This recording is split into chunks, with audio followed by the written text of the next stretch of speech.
Halo semuanya, welcome back to my channel Dekade Penasari. Yang pastinya akun YouTube aku ini untuk buat bersenang-senang ya, buat kalau bukan buat bersenang-senang review buku, bahas sesuatu gitu. Tapi kali ini aku mau membahas tentang idol K-pop.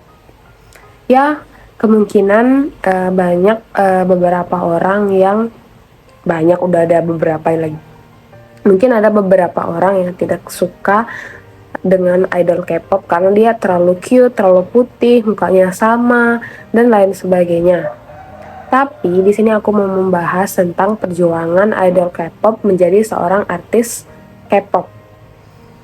Nah, dari beberapa biografi yang aku ketahui dari sebagai seorang fans K-pop dari tahun 2020 yang awalnya ngefans sama satu idol K-pop yaitu EXO. Di sana aku kayak banyak menemukan informasi-informasi tentang idol K-pop, terutamanya EXO dan terutama untuk agensi SM Entertainment.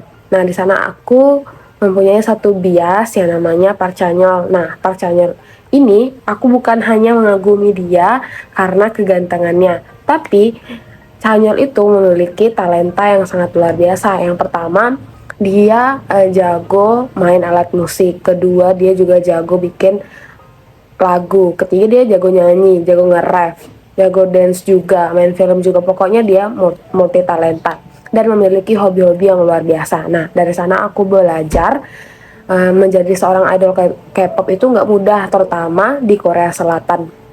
Kenapa begitu?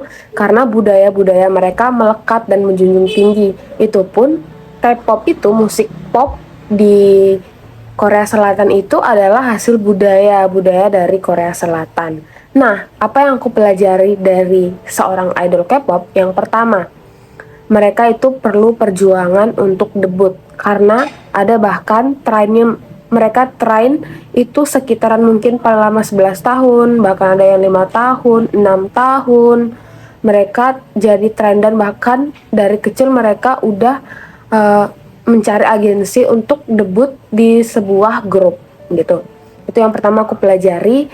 Mereka itu banyak perjuangannya untuk menjadi seorang idol K-pop. Yang kedua, mental mereka itu harus kuat karena mereka penonton-penonton atau yang menikmati K-pop itu, apalagi yang mungkin sedikit edukasinya tentang K-pop, mereka menganggap idol K-pop ini harus perfect, dia harus pandai menyanyi, pandai segalanya pokoknya, dan mereka tuh hanya produk dan lain sebagainya. Jangan, mereka tuh kan juga manusia, memiliki perasaan, memiliki amarah dan lain sebagainya.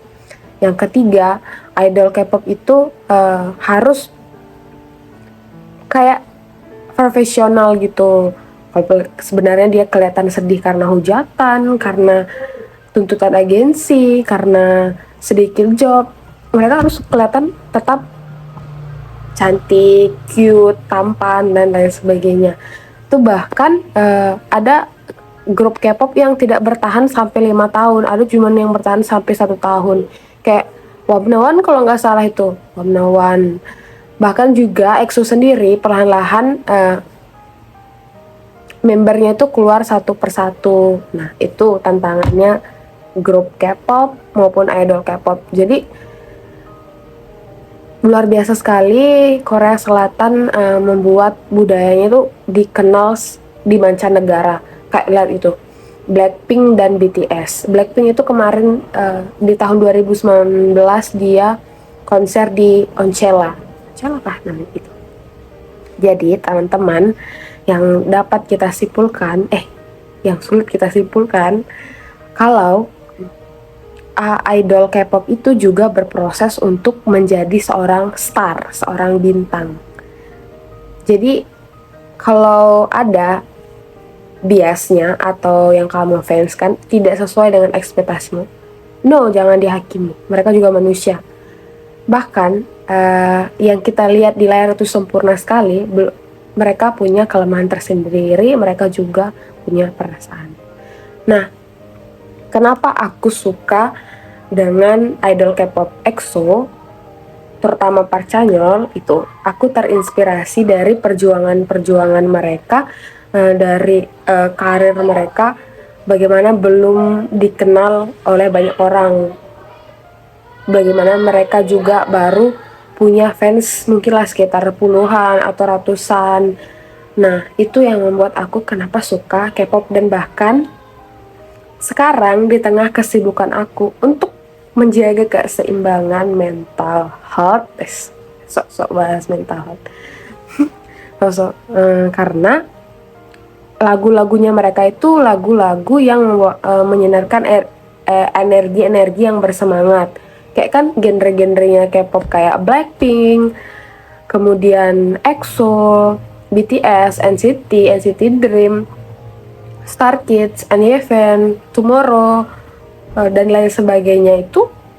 Itu lagunya semangat-semangat dan ceria-ceria. Nah, itu juga apalagi sebagai seorang penggemar musik yang bagi seorang penggemar musik abal-abal yang suka K-pop juga, suka lagu barat juga, suka lagu Taylor Swift gitu. Buat musik itu nggak mudah, apalagi ada dance-nya, apalagi ada rap-nya, apalagi stylingnya mereka, ekspresinya mereka dalam bernyanyi, membuat musik klip video itu. Jadi, kalau menurut aku sih, banyak inspirasi ketika kita nge-stan satu K-pop atau masuk ke dunia per K-popan. Kemudian, salah satunya juga idol K-pop itu dan lagu-lagunya idol K-pop itu berdasarkan menurut riset itu juga membantu anak-anak muda untuk have fun dalam hidupnya. Menurut aku, teman-teman, kalau Anda sedang sedih, jangan lupa dengarkan lagu K-pop. Aku rekomendasikan yaitu lagunya EXO atau Blackpink. Itu ya teman-teman, dari perspektif aku. Kenapa aku suka K-pop dan kenapa K-pop itu memberikan banyak impact kepada seluruh dunia. Bahkan bukan hanya Indonesia aja yang suka musik-musik K-pop. Barat juga, Amerika, Eropa, Inggris. Tapi nggak sebanyak di Indonesia sih. Menurutku paling banyak fans K-pop itu di Indonesia, Malaysia, Thailand itu. Kalau nggak juga masuk itu di Cina, ya, Jepang juga, tapi ada beberapa lah. Itu guys, sama juga sama artis-artis di Indonesia, dan bahkan lebih parahnya di Korea Selatan itu ketika idol K-pop itu membuat sebuah kontroversial, membuat skandal, karir yang mereka bangun dari 11 tahun yang lalu atau bahkan dari 20 tahun yang lalu, 17 tahun yang lalu akan hancur total dengan skandal-skandal yang tidak diterima oleh netizen Korea Selatan, atau juga dibilang apa tuh lagi, pokoknya ada kultur yang memboikot idol-idol K-pop yang kontroversial gitu. Kasian banget. Kemarin sempat ada beberapa kasus itu yang kemungkinan sakitnya mental yang sulit itu, kayak kasus-kasus kelam K-pop, kayak salah satunya kasus kelam bundirnya Suli yang merupakan artis SM Entertainment. Itu membuat pelajaran juga buat para idol-idol K-pop dan para fans-fans K-pop. Gak semua perasaan orang itu sama atau perasaan idol K-pop itu sama ketika menerima hujatan-hujatan yang begitu sadis, terutama netizen Korea Selatan. Banyak cerita-cerita menarik tentang dunia per-K-popan gitu.